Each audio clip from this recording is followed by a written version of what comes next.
May koneksyon ba ang ambisyon at tawag ng laman? Ilang beses na nating narinig, hindi lamang dito sa ating channel, kundi sa iba't ibang channel dito sa YouTube o di kaya naman ay sa iba't ibang palabas sa pelikula at telebisyon. Yung mga taong ginagamit ang kanilang katawan at ang tawag ng laman para makamit ang gusto at ambisyon sa buhay. Pero paano kung nakamit mo na? Magiging masaya ka kaya? Ano ang magiging epekto ng paggamit mo sa iyong laman para matugunan ang iyong mga kagustuhan? Ating simulan ang kwento natin sa araw na ito na pinadala ng ating isang tagapakinig na nagpapatago sa pangalang Jenilyn. Eto na po ang paborito ninyong programa, ang Dear Mama Mia.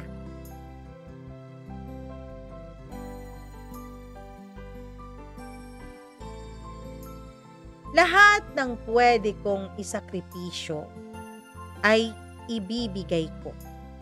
Lahat ng pwede kong magamit ay gagamitin ko para lamang makamit ang pinaka-inaasam-asam kong matayog na buhay. Dear Mama Mia, ako po si Jenilyn. 27 years old ako, Mama Mia. Lumaki ako sa isang maliit na baryo sa probinsya ng Nueva Ecija. Bata pa lang ako, alam ko na. Ayoko sa kahirapan. Ayoko sa amoy ng palengke na laging dumidikit sa buhok ko kapag kasama ko si Mama na magtinda ng gulay at isda. Ayoko po sa sahig na kawayan ng bahay namin na kung minsan ay halos mabutas na, lalo na kapag laging nababasa sa malakas na ulan. At higit sa lahat, ayoko sa pakiramdam na parang hanggang doon na lang ako. Na para bang pinanganak akong talunan. Iba ako, Mama Mia. Sabi nga ng mama ko ay matapang daw ako. Laging nakikipagpaligsahan. Laging gustong nasa unahan. At kung may isang bagay na sigurado ako sa sarili ko, yun ay gagawin ko ang lahat para makaahon. Para umasenso kahit ano pa ang kailangan kong isakripisyo. Nang una po akong tumapak sa Maynila, parang ibang mundo po ang nakasalubong ko. Ang tataas ng mga gusali, ang liwanag ng mga ilaw tuwing gabi, at ang bilis ng buhay ng bawat tao. Parang hindi ka pwedeng mahuli ni isang segundo. Kasi kapag ganun, baka maiwan ka. Doon ko nakilala ang mga taong magbabago pala sa direksyon ng aking buhay. Unang-una ko pong nakilala ay si Ramon, Mama Mia, ang landlord sa inuupahan kong maliit na kwarto sa may Sampaloc. Matanda na siya, mga 50 na siguro. Pero halata sa kilos at tingin niya na matagal na po siyang tigang. Na matagal na siyang nag-iisa at walang nagpapainit. Napansin kong madalas niya akong titigan mula ulo hanggang paa kapag nag-aabot ako sa kanya ng pambayad ko ng renta. At sa totoo lang, alam kong may nais siya sa akin. Alam kong may gusto siyang makuha. Alam kong may gusto siyang kapalit maliban sa pera. At hindi ako inosente para hindi ko makita iyon. At Mama Mia, nung nakita ko ang kakaibang apoy sa kanyang mga mata, ay dun ko nasabi sa sarili ko, eto na ang magiging simula ng lahat. At si Ramon nga ang unang taong pumasok ng kasunduan kasama ako. Jeneline, baka naman pwede tayong mag-usap. Alam mo namang mahirap ang buhay dun sa Maynila. Alam mo namang mahirap ang buhay dito sa Maynila. Baka gusto mong maibsan yung bigat na dinadala mo, iha. Mulong niya sa akin nang minsang inabot ko sa kanya ang pera na pambayad ng aking upa. Hindi ko kaagad siya sinagot. Pero nang mga oras na yon, Mama Mia, ay halos nauubos na rin ang perang dala ko mula sa probinsya. Wala na akong pera sa bulsa ko. 2 araw na lang at wala na akong pambili ng makakain. Ang trabaho kong cashier sa isang maliit na mini grocery ay hindi pa po nagpapasahod.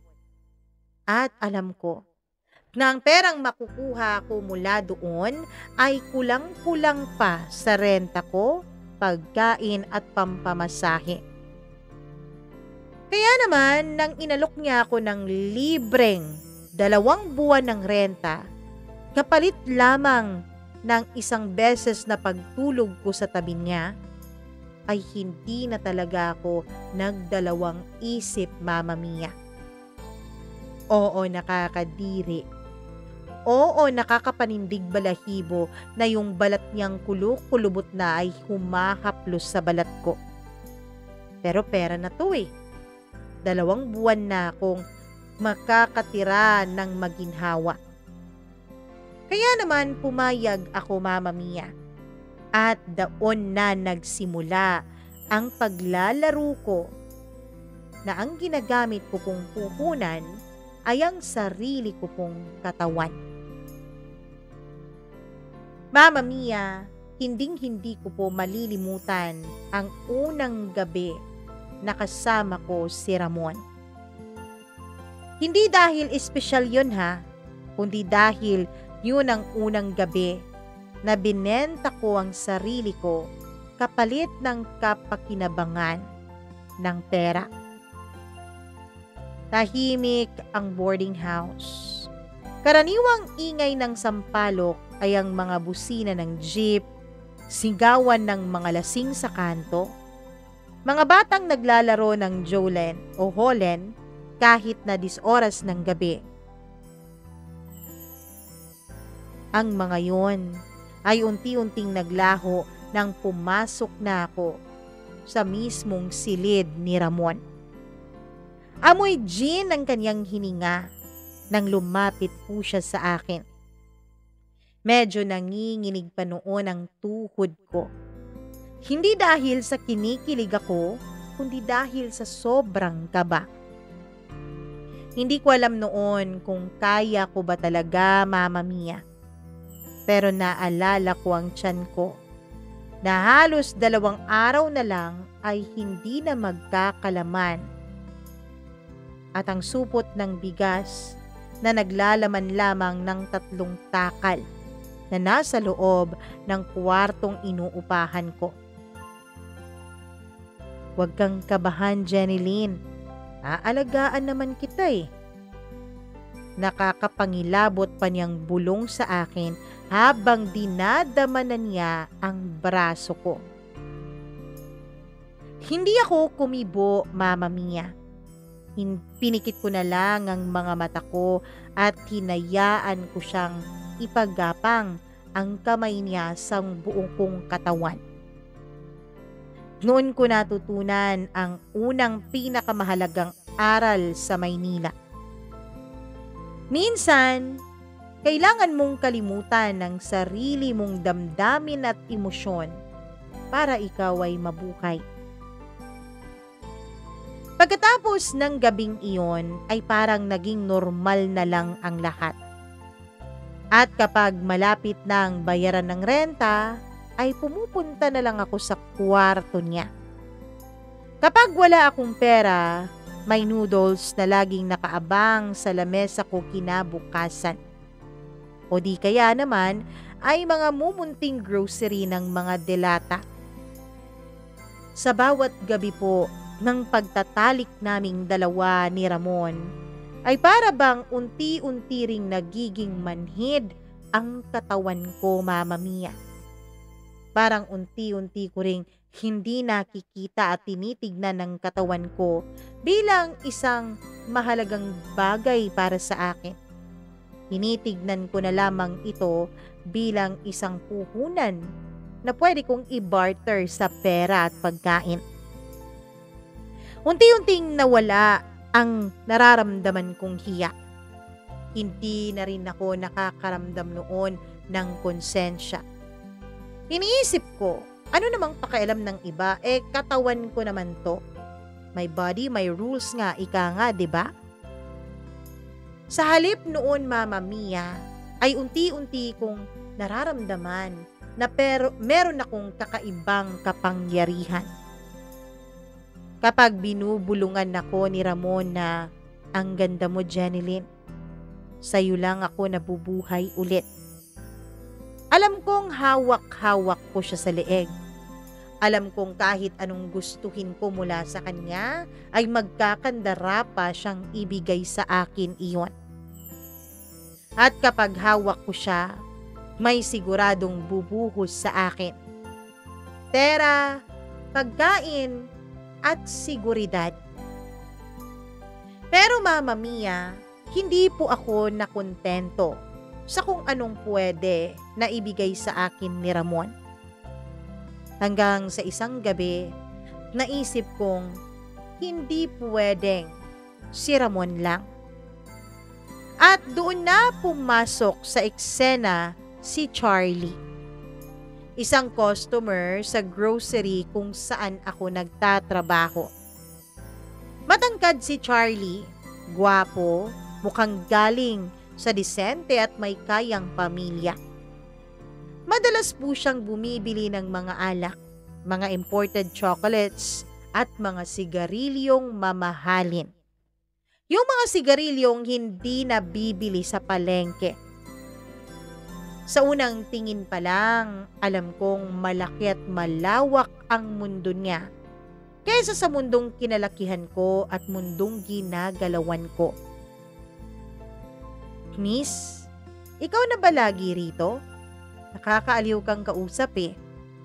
Biro pa ni Charlie sa akin nung minsang nagbabayad na siya ng mga pinamili niya.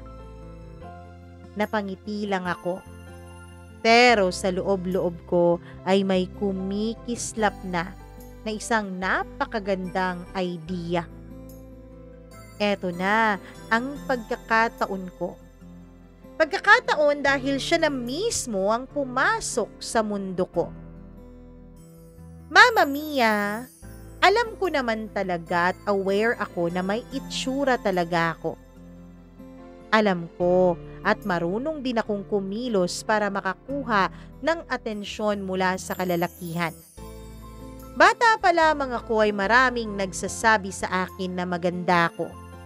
Dati nga sa probinsya, naging sinasabihan ng mga kapitbahay namin ng nanay ko na ipasali raw ako sa mga beauty pageant ng aming lugar. Kaya lang nangangailangan din ng pera ang pagsali sa mga beauty pageant. At wala pong mga kapitbahay namin na merong kaya at kayang mag-sponsor sa akin. Kaya hanggang pangarap na lang din ang pagiging beauty queen ko noon. Pero Mama Mia, hindi man ako naging beauty queen sa entablado. Alam kong magiging beauty queen naman ako sa buhay ng mga lalaking makukumaling sa taglay kong alindog. Kaya nang sumunod na bumili si Charlie sa grocery, ay sinadya ko talagang ibuka ang iilang botones ng uniforme ko ng bahagya. Nahuli ko ang mga mata niyang nakatingin sa akin. At nang ngumiti siya, pabalik, alam kong panalo na ako. Alam kong bihag ko na siya. Hanggang sa nagyaya na nga siya sa aking lumabas. Una, nagtanong siya kung meron ba akong boyfriend. E di syempre, wala agad ang sagot ko. Totoo naman talaga yun eh. Hindi ko naman boyfriend si Ramon. At ang unang date namin ni Charlie ay hindi ko malilimutan. Sa isang mamahaling restaurant sa Tomas Morato niya ako dinala. Mama Mia, unang beses po noon na nakapasok ako sa ganun kamamahaling restaurant. Hanggang fast food lang ako dinadala ni Ramon eh. Dati nga, ang tingin ko nakakaalwan na ako sa buhay nung dinala ko ni Ramon sa fast food.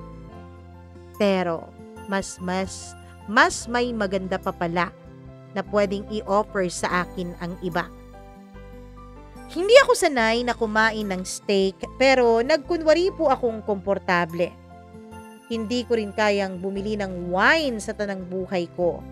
Pero ngumiti lang ako nang pinilit niya akong tikman ng red wine dahil sabi niya, bagay na bagay daw ang red wine sa steak. At nang gabing iyon ay hindi ako bumalik sa boarding house.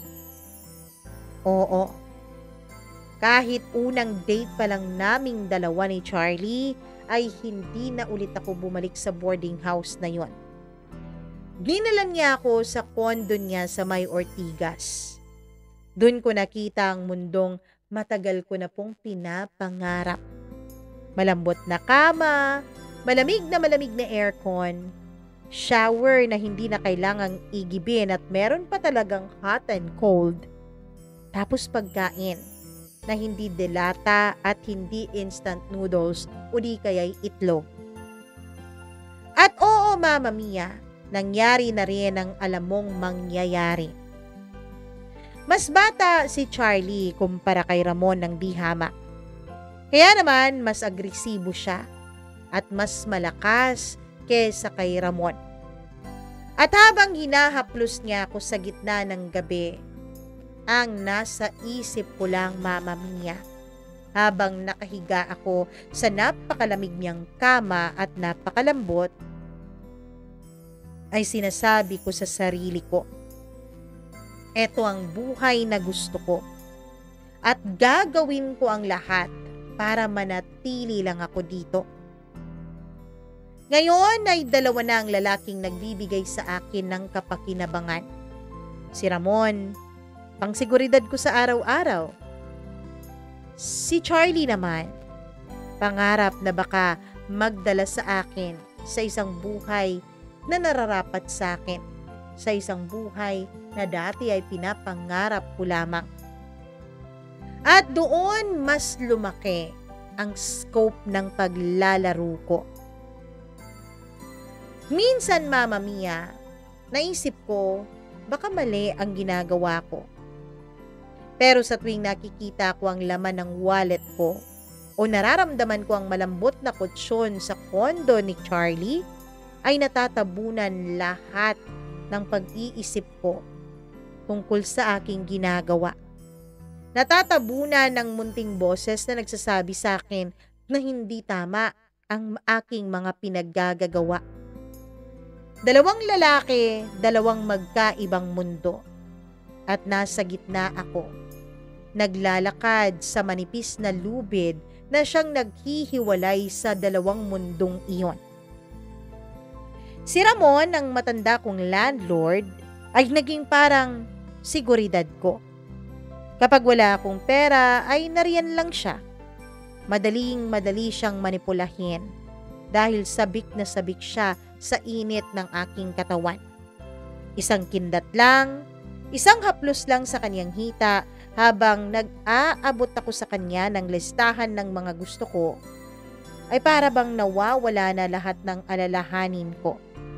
Samantalang si Charlie naman ay ibang klase. Hindi siya kagaya ni Ramon na nabubuhay sa pantasya ng katawan ko. Si Charlie, ginagamit niya ako para may makasama siya. Isang trophy, isang laruan na pwede niyang iparada. At alam ko, Mama Mia, na kahit ang tingin ni Charlie sa sarili niya mayaman at magaling, alam kong kayang-kaya ko rin siyang manipulahin at paikutin. Jeneline, gusto mo bang isama kita sa outing ng barkada ko sa Batangas? Tanong niya isang gabi habang nakahiga kami at katatapos lang magniig. Sino ba naman ako para tumanggi, di ba? Siyempre, Mama Mia, pangarap ko ang makarating sa Batangas. Balita ko maganda daw doon. Pagdating namin doon, maganda nga. Isang resort sa Batangas ang pinuntahan namin. Isang resort na may infinity pool. May unlimited na pagkain.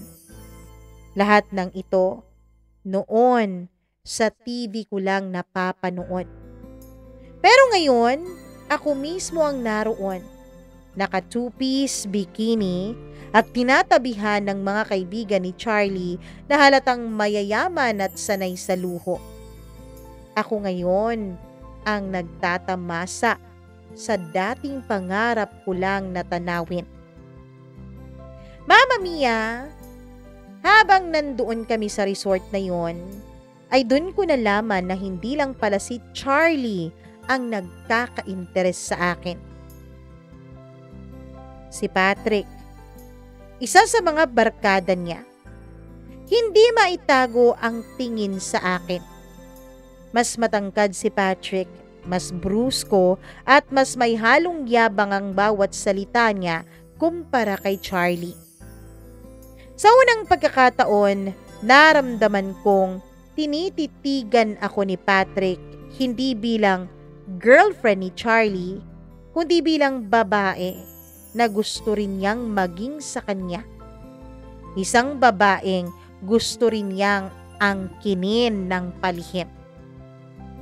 At oo, Mama Mia, aaminin ko po sa inyo, nag-iinit po ako sa mga tingin at titig na binibigay ni Patrick sa akin. Kinagabihan, nag-inuman kami sa may dalampasigan. Si Charlie, lasing na at halos nakahiga na sa buhangin sa sobrang pag-e-enjoy niya. Ako naman ay tila pinaglalaruan ng kapalaran. Kasi habang lahat ay abala sa tawanan at sa kanilang kalasingan, lumapit si Patrick sa akin at bumulong. Alam mo, ang ganda mo sa bikining suot mo. Sayang, kay Charlie ka na. Mama Mia, ewan ko. Kakaibang excitement ang dumaloy sa buong katawan ko. Hindi ko alam kung dahil ba sa alak na aking nainom o dala ba ng kakaibang ihip ng hangin sa gabing iyon. Pero nung mga sandaling yon, alam kong nasa alanganin na naman ako. Pagbalik namin sa Maynila ay ilang araw po akong hindi mapakali. Si Charlie, todo lambing sa akin, todo regalo. Si Ramon naman, todo suporta, todo libre, kahit sa mga mumurahing mga fast food chain lang. At si Patrick, Mama Mia, si Patrick, lagi siyang nasa isip ko kahit na hindi naman dapat. Dito ko napagtanto, hindi lang pala katawan ng dapat ginagawa kong puhunan. Kasi hindi lang pala ito laro ng init ng katawan at gamitan. Laro din ito ng mga emosyon. Laro din ito ng diskarte at lalong laro din ito ng kapangyarihan. Isang gabi habang katatapos ko lang noong maghilamos at magprepara para matulog, ay tiningnan ko ang sarili ko sa maliit na salamin. Maganda nga talaga ako. At bata pa ako. At alam ko na marami pa akong pwedeng magamit sa mundong ito. Pero ang tanong ko noon sa sarili ko, hanggang saan kaya ang kaya kong gawin? Hanggang saan at hanggang ano ang kaya kong ibigay para lang makuha ang buhay na aking pinapangarap? Dahil sa totoo lang, Mama Mia, dito ko napagtanto na wala pala talagang kakontentuhan ang mga tao. Kasi hindi na ako nakokontento sa mga bagay na nabibigay ni Ramon at ni Charlie sa akin. May hinahanap pa akong mas malaki. At dito, mas malalaking desisyon din ang kailangan kong gawin.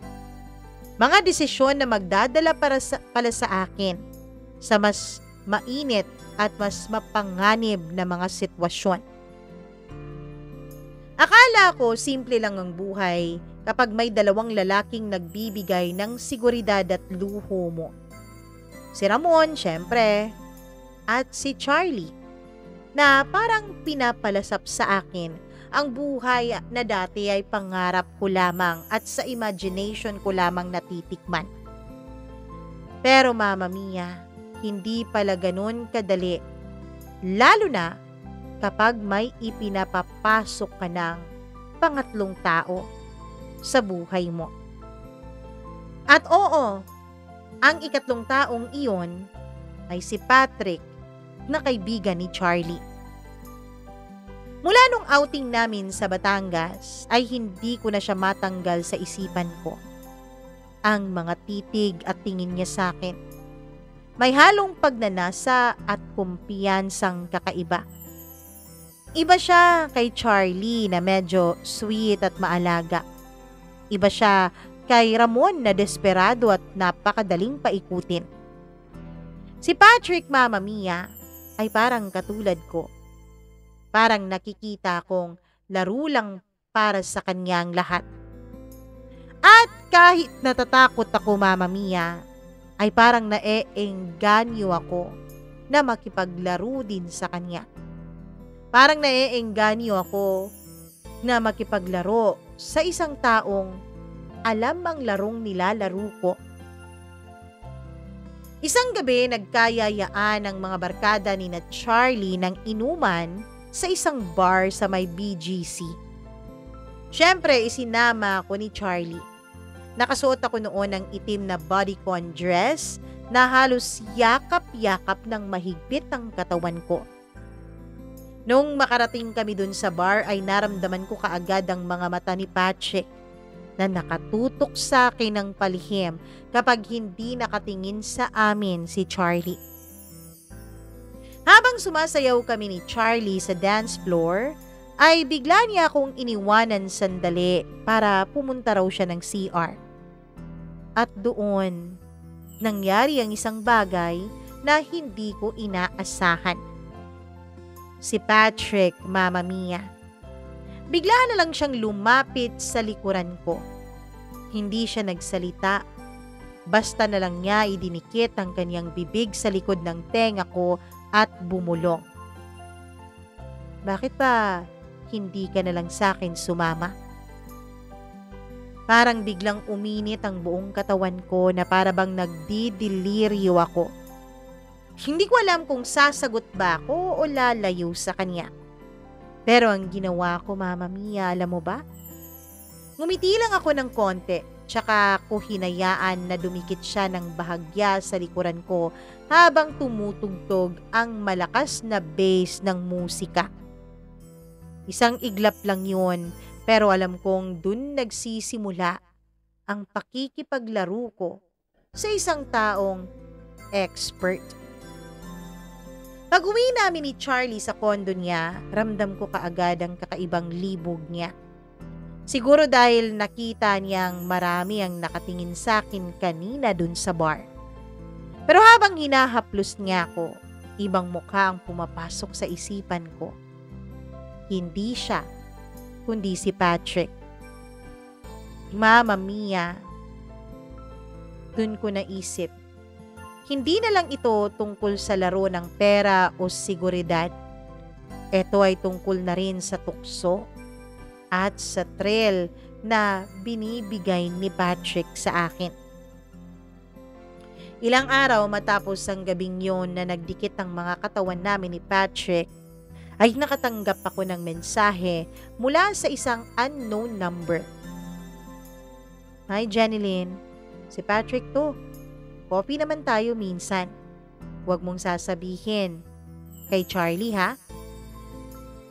Natigilan ako sa sinabi niyang iyon. Alam kong delikado, Mama Mia. Pero alam ko na siguro ang ginawa ko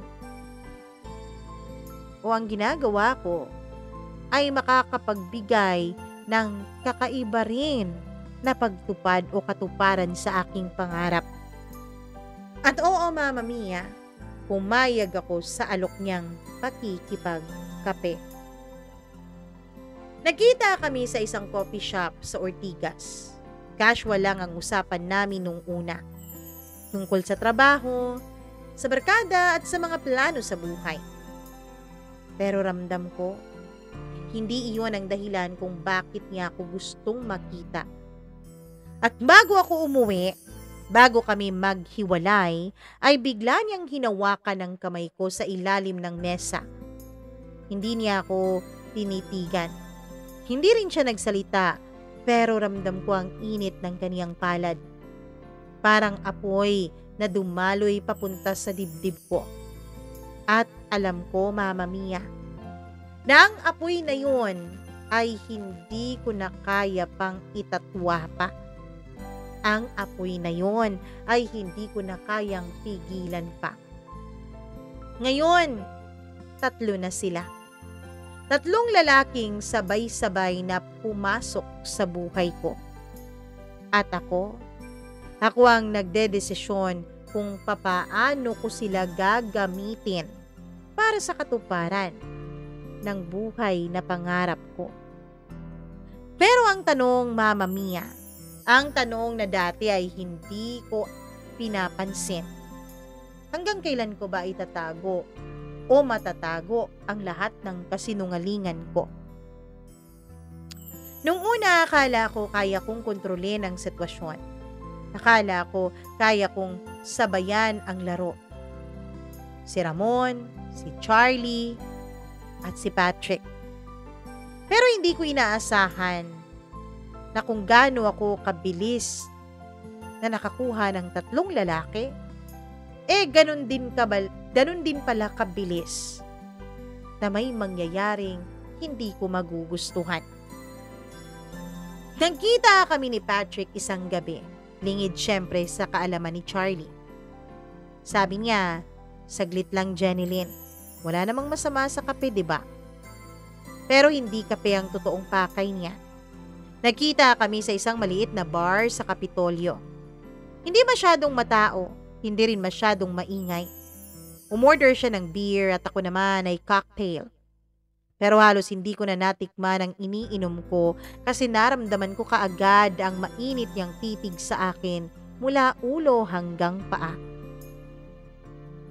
Bakit ka nandito? Alam mong bawal to, diba? Tanong niya habang nilalaro ang kanyang daliri sa baso ng kanyang beer. Napangiti ako. Bakit? Sa masarapang bawal eh. Sagot ko. At doon ay lumabas kami ng bar. Paglabas namin ay hindi na niya ako tinanong kung saan kami pupunta. Basta na lang niya akong hinila papasok diretso sa kotse niya. Tahimik lang kaming dalawa habang nagdadrive siya. Pero ramdam ko ang bigat ng hangin sa loob ng sasakyan. Ramdam ko na pareho kaming nagpipigil na wag abutan sa loob ng kotse. Dinala niya ako sa isang maliit na motel na malapit lang dun sa pinag-inuman namin. At sa sandaling isinara na niya ang pintuan ng kwarto ay hindi na kami nag-aksaya pa ng oras, Mama Mia. Hindi ko na idedetalye ng sobra ang lahat dahil alam kong hindi ito sang-ayon dito sa channel mo. Pero alam mong nangyari, Mama Mia. Nangyari talaga ang isang bagay na matagal na naming pinipigilan. Tama nga ako. Mas agresibo nga siya kaysa kay Charlie. Mas mapusok siya kaysa sa 2 lalaki sa buhay ko. Parang gusto niya akong punitin. Parang gusto niya akong basagin. Sa bawat haplos at halik niya, parang gusto niyang ipakita na hindi ako dapat para sa iba kundi para sa kanya lang. At Mama Mia, Hinayaan ko siyang gawin niya sa katawan ko ang lahat ng naisin niya. Hindi dahil sa mahal ko siya. Hindi rin dahil sa gusto kong magkaroon kami ng malalim na relasyon dalawa. Hinayaan ko siya kasi sa gabing iyon, gusto kong maramdaman na kaya kong kunin kahit na ano at kahit na sino na gugustuhin ko. Pagkatapos naming dalawa ay nakahiga na ako sa dibdib niya. Hinihingal kami pareho. Pawisan pero nakangiti dahil satisfied na satisfied kami sa ginawa namin. Alam kong nagsimula na ang isang lihim na hindi ko dapat na pinasok. Alam kong niloloko ko na si Charlie at sa mismong isa sa pinakamatalik pa niyang kaibigan. At kahit si Ramon, kahit na wala kaming relasyon, kahit nakama lang naman ang usapan namin. Pero Mama Mia, alam ko na sa tuwing hinahawakan at hinahaplos niya ako, ay inaakala niyang sa kanya lang ako. Inaakala niyang siya lang ang lalaking nakakatikim sa katawan ko. Pero hindi po ako pinasukan ng hiya at ng konsensya. Sabi ko sa sarili ko kung ito ang paraan para makuha ko ang buhay na karapat-dapat sa akin, ay handa kong suungin ang lahat. Handa kong sunugin ang sarili ko sa mga kasalanan, makaramdam lamang ng kaginhawaan. Siyempre, binibigay din ni Patrick ang lahat ng gusto ko sa akin. Dahil pinagbibigyan ko naman siya sa lahat ng gusto niya sa kama. Kinabukasan, bumalik ako kay Charlie na para bang walang nangyari. Hinalikan ko siya, niyakap ko siya at ngumiti ako na para bang ako pa rin, si Jenny Lynn, na tapat at sweet sa paningin niya. Pero sa loob-loob ko, Mama Mia, hindi ko po may pagkakailang masarap sa pakiramdam na tatlo silang lalaking pinaiikot ko sa palad ko. Well, technically, hindi ko naman napapaikot itong si Patrick dahil alam naman niya ang tungkol kay Charlie.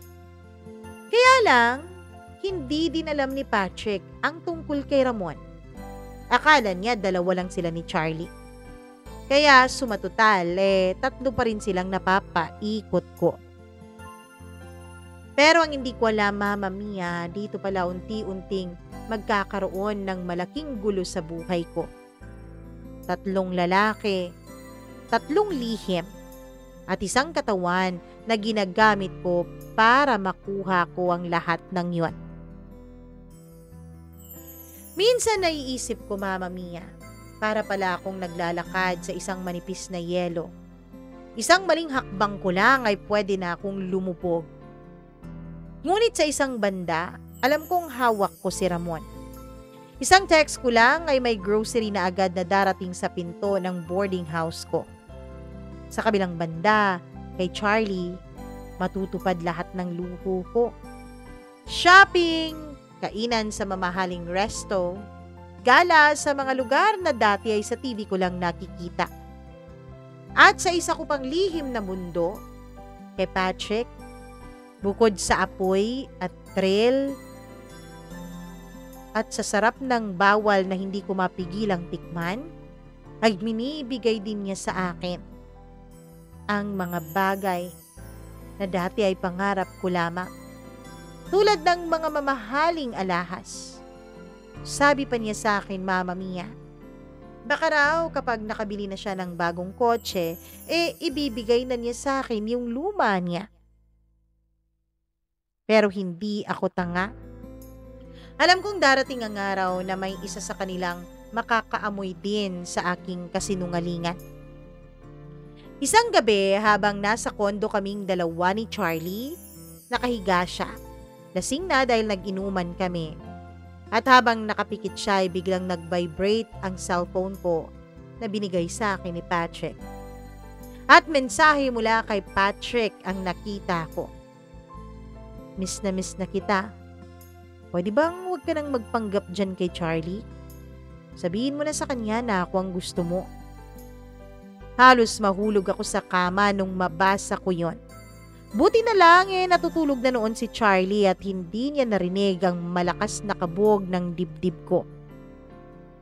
Agad kong binura ang mensahe na yon. Kasi kahit naman si Patrick ang nagbigay sa akin ng cellphone na yon, ay hindi naman yun alam ni Charlie.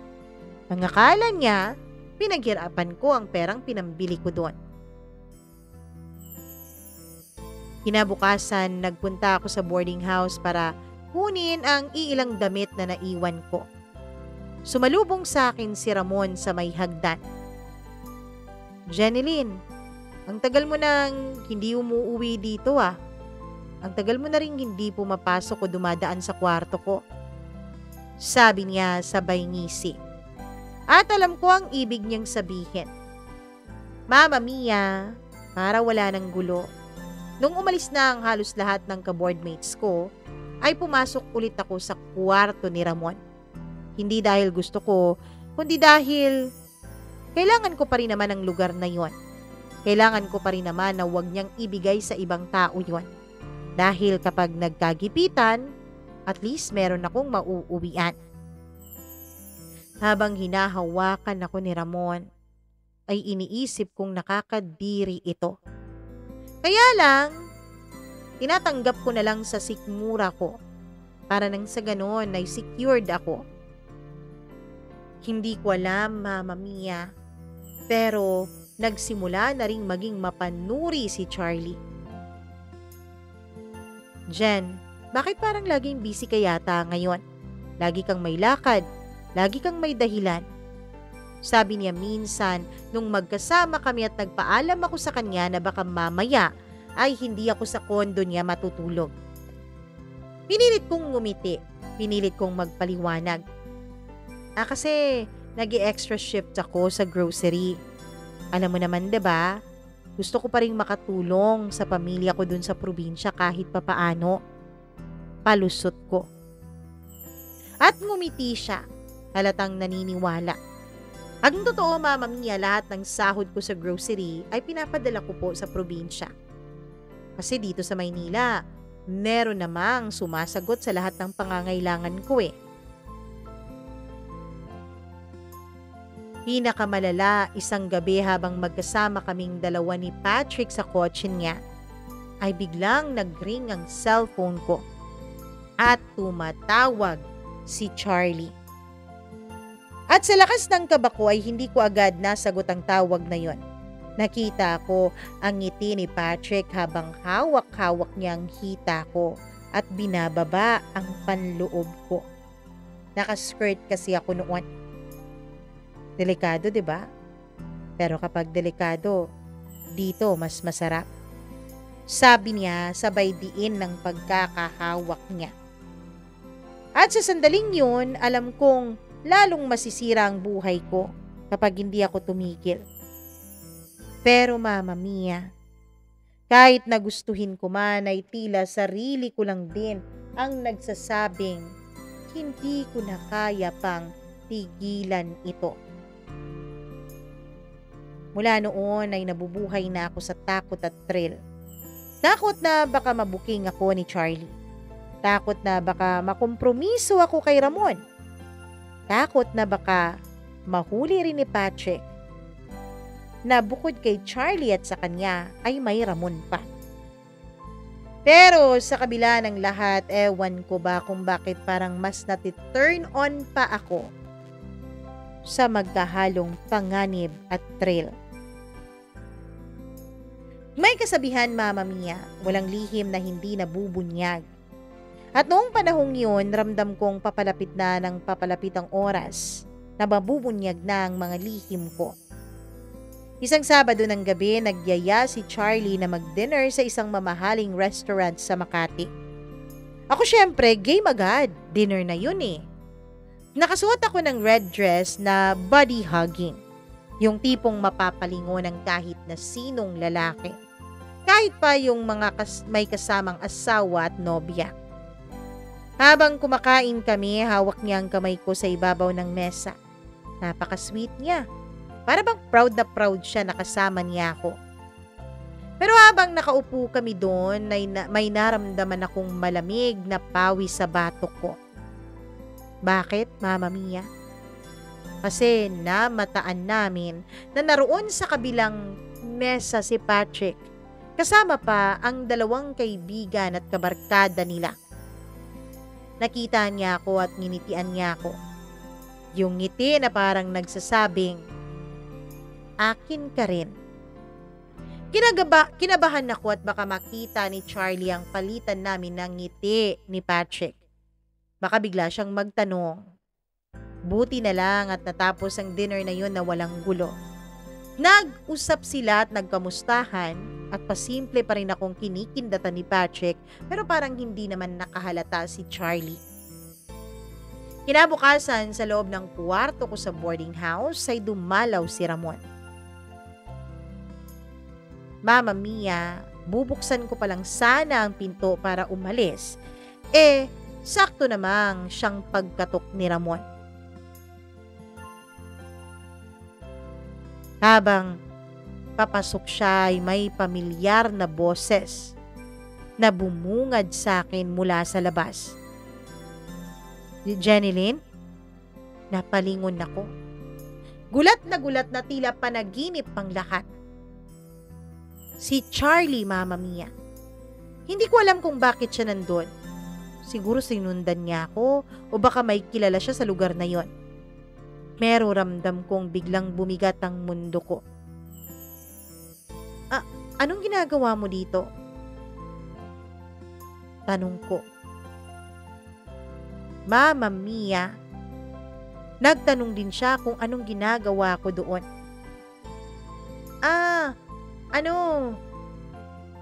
May kaibigan ako na nakatira dito. Charlie, pinuntahan ko lang saglit. Palusot ko.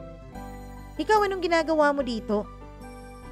Napadaan lang ako kanina sa labas. Tapos nakita kitang papasok dito.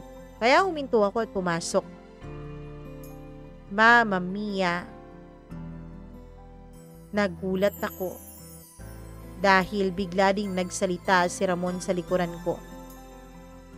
Jenilyn, yung binili mong bigas at ulam, nandun sa unit ko. Pumasok ka lang dun, ha? Tinignan ako ni Charlie. Tila may pagdududa. Pero ngumiti ako, Mama Mia. Tila din may pagdududa si Ramon, pero ngumiti lang din siya. Pagkatapos nun ay sinabi ko kay Ramon na may gagawin pa kami ni Charlie.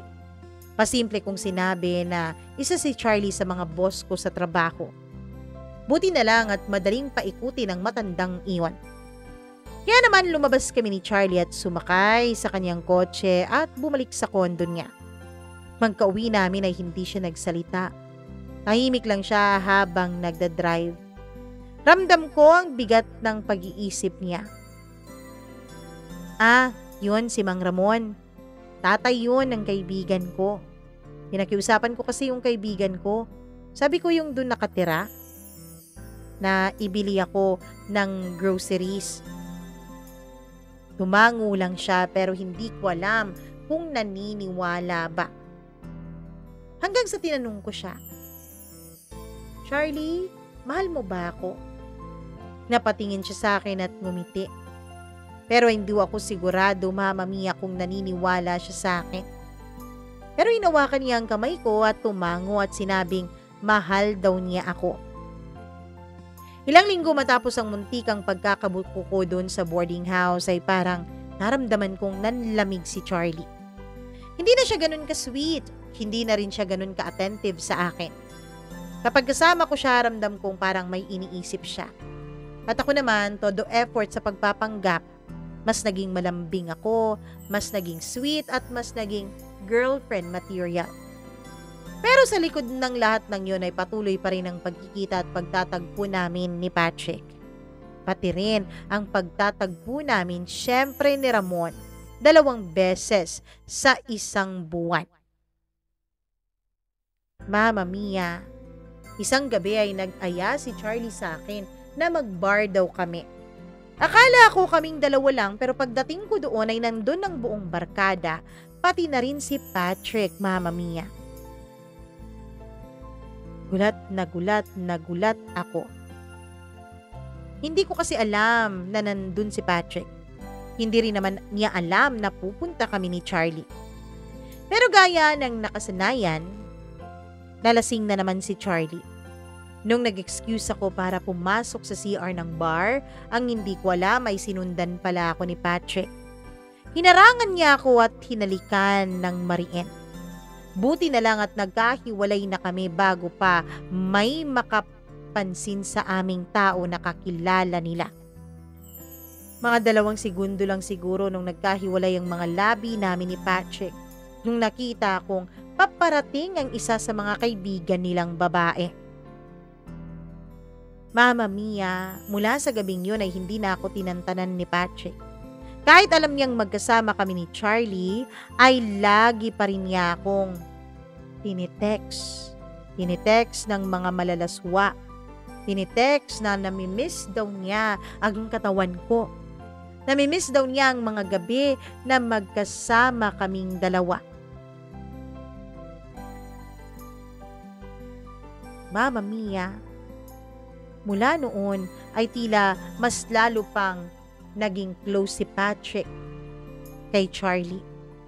Minsan ay bigla-bigla na lang dumarating itong si Patrick sa kondo ni Charlie kung saan nandun kami. Minsan, Mama Mia, nagugulat na lamang ako dahil nagigising akong nandun siya.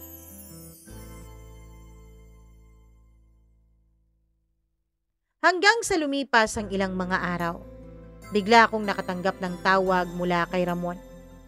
Matagal na rin, Mama Mia, nung huli kaming nagkita at nagpang-abot silang dalawa ni Charlie dun sa boarding house. Jeneline, nasa malapit ako ng grocery na pinagtatrabahuan mo. Pwede ba kitang ilibre ng kape? Saglit lang, gusto lang talaga kitang makita, sabi niya. Alam kong delikado pero sa loob-loob ko, Mama Mia, alam ko rin na magdududa si Ramon sa akin kapag hindi ko siya pinagbigyan at baka iparenta na niya sa iba yung boarding house o yung kwartong pinapasukan ko. Pumayag ako at dun ko nakita ang pamilyar na titig niya. Titig na punong-puno ng pagnanasa na tila tigang na naman siya dahil ilang araw at linggo na rin kaming hindi nagkikita. Jeneline, may alam ako, sabi niya habang nagkakape kaming dalawa. Ano? Anong alam mo? Bukod sa akin, may 2 lalaki ka pa. Halos nasamid ako sa iniinom kong kape, Mama Mia. Huwag ka nang magkaila, Jeneline. Nahuli kita eh. Sinundan kita 1 beses.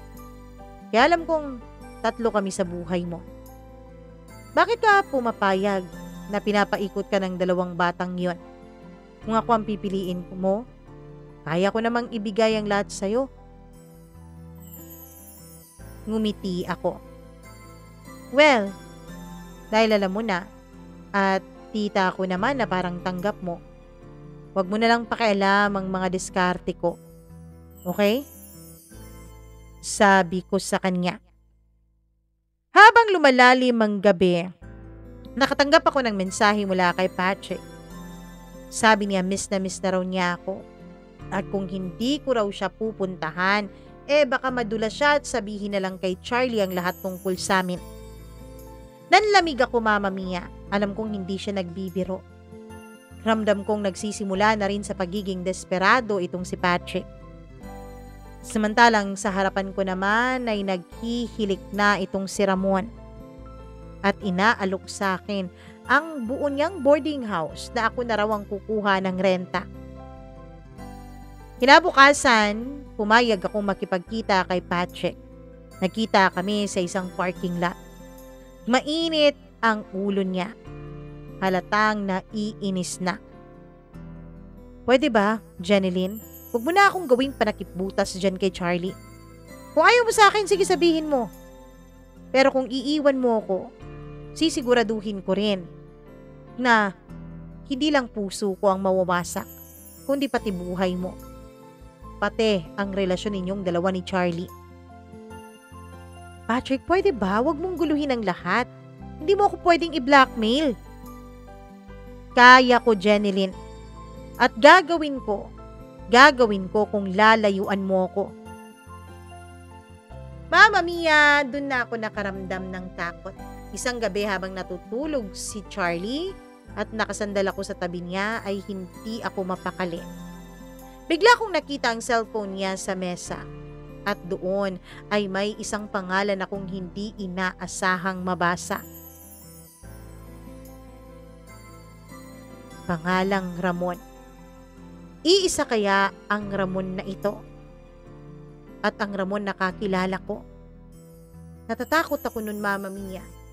Kahit na marami namang Ramon sa mundo, ay tila hindi ako mapakali noon.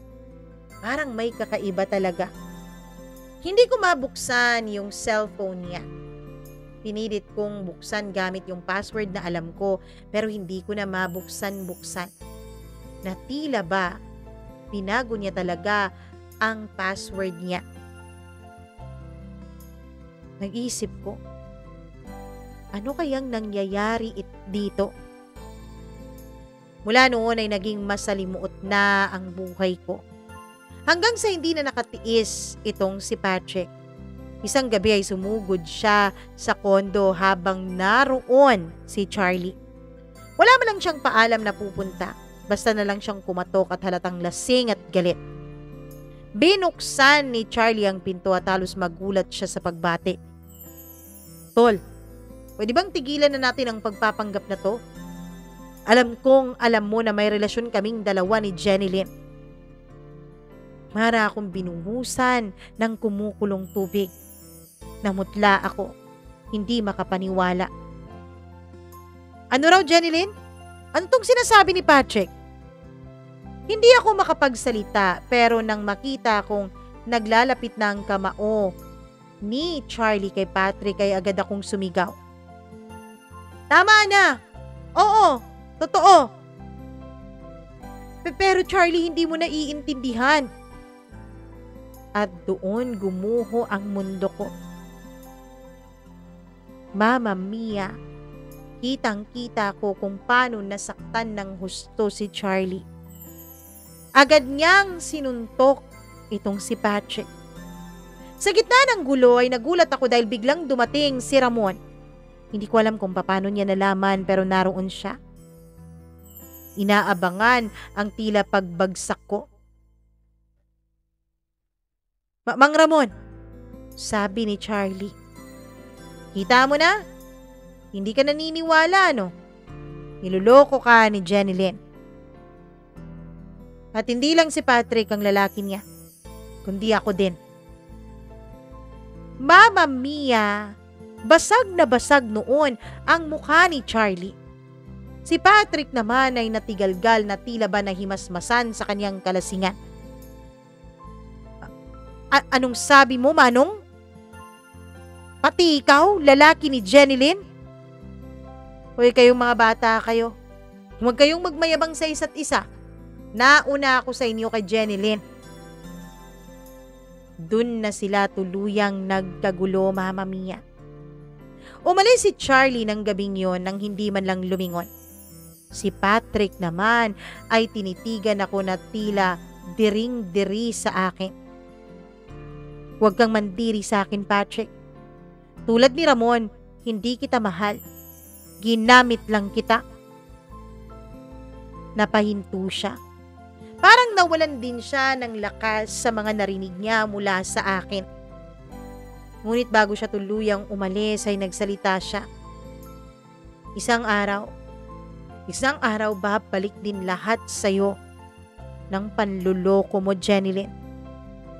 At sana, bago dumating ang araw na yun, ay wala ka ng maluloko. Si Ramon naman, Mama Mia, ay nagpaiwan. Kaming dalawa ang nandun. Nung tinignan ko siya, ay ngumiti siya ng mapait. Oh, ngayon Jenilyn, ano na? Wala nang pumili sa'yo ni isa sa kanila. Pipiliin mo pa rin bang magpanggap o sasama ka na sa akin? At gagawin na kitang reyna.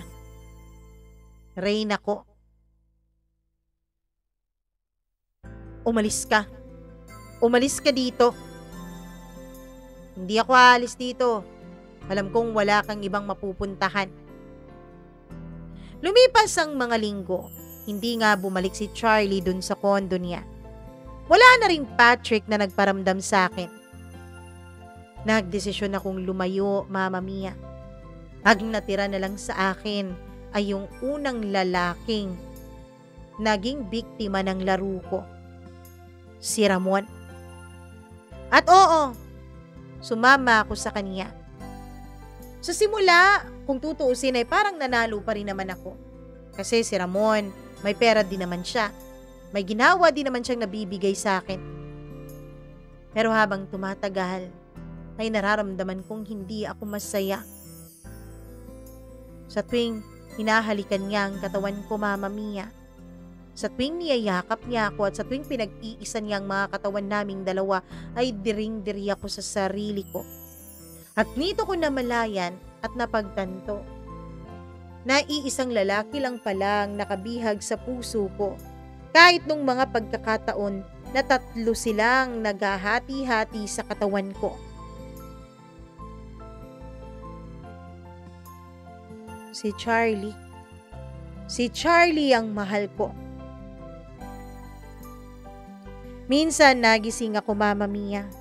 Mag-isa ako sa kwarto ni Ramon.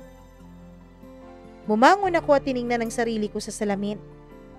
Hindi ko na makilala ang sarili ko. Hindi ito ang dating Jenilyn. Ang dating Jenilyn na matayog ang pangarap. Ang dating Jenilyn na matapang at handang gawin ang lahat para sa mga pangarap niya. Ngayon, ito ay isang Jenilyn na nagsettle na lang sa kung anong natira sa kanya.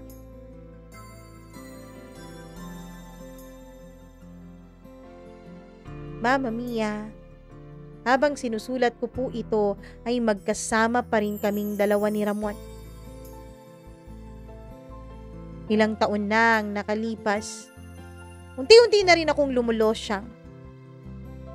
Napapansin ko yun dahil sa tuwing aalis kami ni Ramon at sa tuwing nagpapaganda ako ay hindi na katulad dati na marami ang tumitingin sa akin. Na tila ba nawawala na ang dating ko. Iniisip ko kung paano ba talaga ako napadpad sa ganitong sitwasyon. Kung sana nung dumating si Charlie, ay iniwan ko si Ramon at nakontento na lang ako sa piling ni Charlie. Baka totoo pa akong naging masaya ngayon.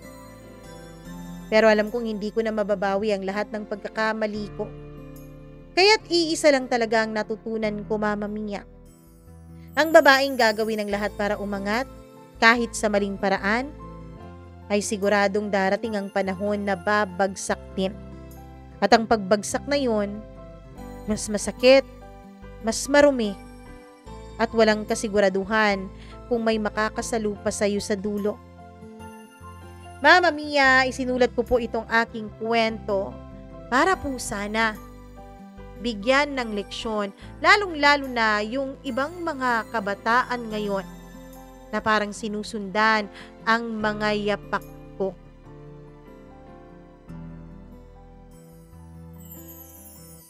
Hindi ko alam kung mababago ko ba ang mga pangarap o desisyon ninyo. Pero isa lang ang sigurado ako.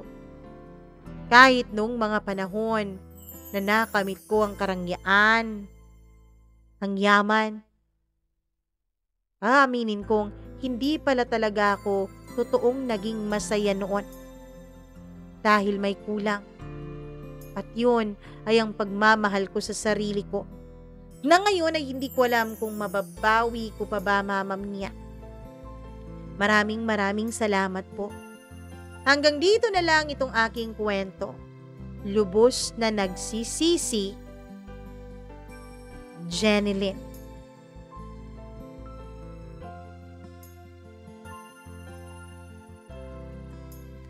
Alam nyo minsan, sa tindi ng hirap ng buhay na ating pinagdadaanan, minsan hindi na natin naiisip ang totoong kaligayahan. Dahil ang inuuna na natin ay makawala sa kahirapan na ating tinatamasa. Ang inuuna na natin ay magkalaman ng ating tiyan at magkaroon ng pera ang ating mga wallet. Pero pagkatapos nating makuha ang lahat ng yon, doon natin mapagtatanto na hindi pala sapat ang kayamanan para tunay na maging maligaya ang iyong puso. Ang dasal ko sa iyo, para sa iyo, Jeneline, sana ay mahanap mo na ang kapayapaan sa loob mo. Sana magkaroon ka na ng tunay na lakas para umalis dyan sa kinasasadlakan mo dahil hindi ka naman masaya. Hanggat buhay ka, hanggat buhay tayo, pwede tayong magbago. Pwede nating baguhin ang takbo ng ating buhay.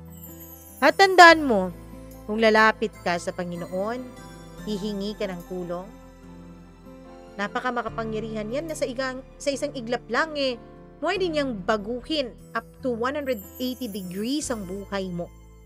Pwedeng mabago talaga ang lahat. Kaya sana wag mong suluhin ang lahat. Alam kong nagkamali ka, alam kong medyo nahihiya kang lumapit sa Kanya, pero kahit naman gaano tayo ka makasalanan ang Diyos lang naman talaga ang hindi nanghuhusga sa atin. Kaya sana lumapit ka sa Kanya at humingi ka ng tulong para baguhin ang buhay at sitwasyon mo. Maraming salamat, Jeneline, sa kakaiba naman talagang kwentong ibinahagi mo dito sa ating programa. Nako, sa mga nakikinig ngayon, kung may sarili kayong kwento gaya ng kay Jeneline o iba na kwento ng buhay mo, pwede mong i-share yan. Mag-email ka lamang mamamia.cdo0317@gmail.com. At wag kakalimutan na please share nitong video ni Jeneline o nitong kwento niya. Maki-like mo na rin, 'di ba, syempre? At pagkatapos, pakisigurado na ikaw ay subscriber na nitong ating channel. Kung hindi ka pa subscriber, please do subscribe and click the notification bell para lagi po kayong updated sa tuwing meron po tayong bagong upload o kwentong inilalabas. At wag nyo rin kakalimutan na pagkatapos nyo pong mag-subscribe, subscribe nyo rin yung isa pa nating channel, ang Encounters with Mama Mia. Andyan po ang link sa baba. Hello nga pala ako sa ating mga members, sa pinakabago nating member dito sa ating clan. Hello sa'yo, Evelyn Kawit. Maraming salamat sa pakikinig. Hi din ako kay Freaky, kay Mila Raduban, Easy Gale, Gimaras Girl, Maureen Tuga, Maria Elena Abe, hi kay Colin Bueno, kay Janice Linian, at kay Nits Pabuwalan. Maraming salamat po sa inyong pagmamahal at pakikinig. At syempre, sa suporta nyo na rin na umaabot kayo sa puntong ito ng ating storya. Hindi kayo umaalis ng maaga, diba? At syempre sa hindi pagsiskip ng ads. Hello nga din ako sa ating mga subscriber na lagi pa rin nakatutok sa atin. Hi kay Ruby Ramos, Alcura Ukit, kay Charlene Baclohan, Rostin Caraballo, and Elizabeth Lagunday. Maraming salamat po sa inyong lahat. Sa mga hindi nabasa, nako baka sa susunod nating kwento, pangalan mo na ang babasahin natin dito. Ako po ang nag-iisa ninyong Mama Mia. Hanggang sa susunod po nating pagsasama. Mag-ingat po kayo palagi at mahal na mahal ko po kayo. Bye-bye!